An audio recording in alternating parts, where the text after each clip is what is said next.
या क्षणाच्या सगळ्यात मोठ्या बातमीने आपण सुरुवात करतोय।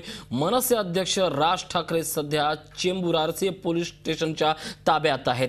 टोल आंदोलनाचे नेतृत्व करण्यासाठी वाशी इथं जात असलेल्या राज ठाकरे यांना अखेर चेंबूर इथे अटक करण्यात आली आहे। आपल्याला अटकेचं कारण काय हे सांगण्यास पोलिसांनी नकार दिला, मात्र कायदा आणि सुव्यवस्थेचा प्रश्न निर्माण होऊ नये यासाठी म्हणून आपण खबरदारी म्हणून पावलं उचलत आहोत असं यांनी सांगितलं। आपण जातोय थेट आमचे प्रतिनिधी दिनेश दुखंडे यांच्याकडे।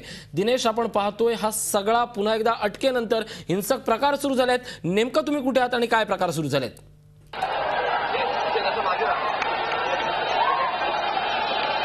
ऋषी, मी सध्या चेंबूर आरसीएफ पोलीस स्टेशनच्या बाहेर आहे। तुम्ही ही दृश्य बघू शकाल की मनसेच्या कार्यकर्त्यांनी या ठिकाणी रास्ता रोको केला होता। राज ठाकरे यांना प्रतिबंधात्मक उपाययोजना म्हणून पोलिसांनी ताब्यात घेतलेला आहे आणि त्याचा निषेध व्यक्त केला जातो आहे या पोलीस ठाण्याच्या बाहेर। आपण ही दृश्य थेट बघू शकता, ही दृश्य लाईव्ह आहेत। पोलिसांकडून कशा पद्धतीने जी मनसेचं आंदोलन दडपण्यासाठी ज्या पद्धतीने कारवाई केली गेली असा मनसेचा आरोप आहे आणि राज ठाकरे त्यांच्या पक्षाचे अध्यक्ष यांना ताब्यात घेतलं आणि इकडचा रस्ता अरुंद आहे, मोनोरेल या ठिकाणाहून जाते, खूप काम सुरू आहे। अशा याच्यात वाहतुकीची तर आधीच या ठिकाणी कोंडी असते आणि त्यात या ठिकाणी आंदोलन सुरू झाल्यामुळे आता परिस्थिती जिंकलेली आहे।